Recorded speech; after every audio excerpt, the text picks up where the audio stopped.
সকলকে জানাই জয় যিশু। আজ আমি এসছি আবার জেরুসালেমে। এই হচ্ছে সেই সিংহ দুয়ার, যেই দুয়ার দিয়ে প্রভু পার করে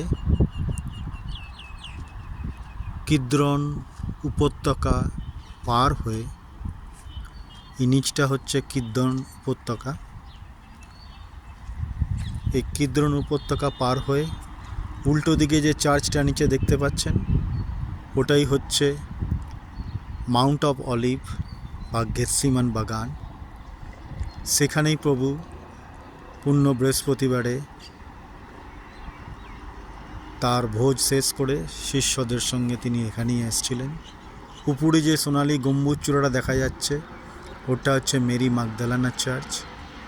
আর দূরে আরেকটা চার্চ দেখা যাচ্ছে, আমি একটু জুম করছি, ওটা হচ্ছে ক্লেভিয়াস চার্চ। এই সোনালি গম্বুজটা হচ্ছে মেরি ম্যাগডালেনা চার্চ, আর নিচের এই চার্চটা হচ্ছে the church of all Nations, ওটাই হচ্ছে গেথসিমান বাগান। প্রভু ওখানেই পূর্ণ বৃহস্পতিবার প্রার্থনা করেছিলেন। তারপর জুদাস এসে সেখানেই চুম্বন করেছিল। এই যে কবরস্থানগুলো দেখতে পাচ্ছেন, এগুলো মুসলিম ধর্ম মানুষদের তাদের কবরস্থান। আর দূরে ওই যে কবরস্থানটা দেখা যাচ্ছে, ওগুলো হচ্ছে ইহুদিদের কবরস্থান। আর নিচে এই যে সবুজ দেখতে পাচ্ছেন কিদ্রন উপত্যকা, সেখানে খ্রিস্টানদের কবরস্থান। আমার অনেক দিনের শখ ছিল, আমি দূর থেকে দেখতাম এই গোল্ডেন গেট বলে এটাকে, মন্দিরের আসল দুয়ার হচ্ছে এটাই।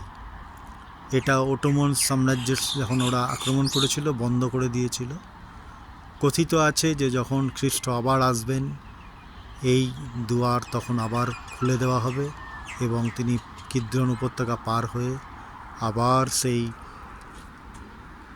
জৈতুন পর্বতে যাবেন। ওই দিকের যে পাহাড়টা দেখতে পাচ্ছেন, ওটাই হচ্ছে জৈতুন পর্বত, মাউন্ট অফ অলিভস।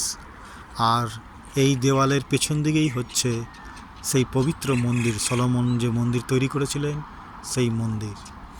আর এই দুয়ারের সামনেই পিতর এবং যোহন একজন খোড়া মানুষকে বলেছিলেন, আমাদের কাছে কিছু অর্থ নেই, সোনাও নেই, রূপও নেই, কিন্তু আমাদের কাছে আছে সেই পবিত্র নাম, সেই নাজারেতের যীশু খ্রিস্টের নামে আমি তোমাকে বলছি, তুমি উঠে দাঁড়াও।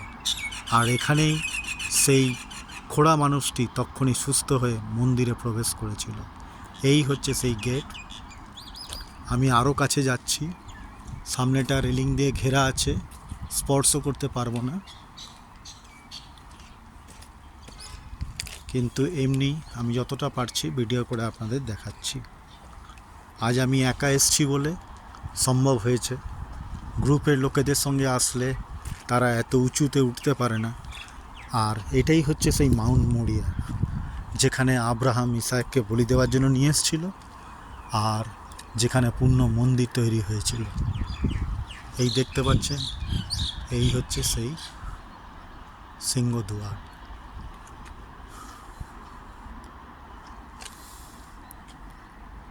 আপনাদের সকলকে শেয়ার করছি, আপনারা দেখবেন, অন্য কাউকে দেখার সুযোগ করে দেবেন।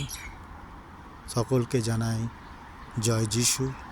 আর ওই যে চার্চটা দেখা যাচ্ছে, আমি একটু জুম করছি, এটা হচ্ছে সেন্ট স্টিফান চার্চ।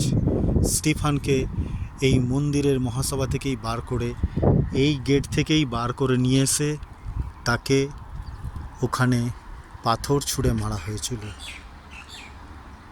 ওটা হচ্ছে সেন্ট স্টিফানের মৃত্যুর জায়গা, তাকে ওখানে পাথর ছুঁড়ে মারা হয়েছিল। কিন্তু তাকে কবর দেওয়া হয়েছিল বেতগামালে। বেতগামাল এই জেরুসালেম শহর থেকে আরও 30 কিলোমিটার দূরে। সেখানেও আমি গিয়েছিলাম অন্য একদিন, সেখানে আপনাদের ছবি পরে পাঠাবো, শেয়ার করব। যাই হোক, সকলকে জানাই জয় যিশু।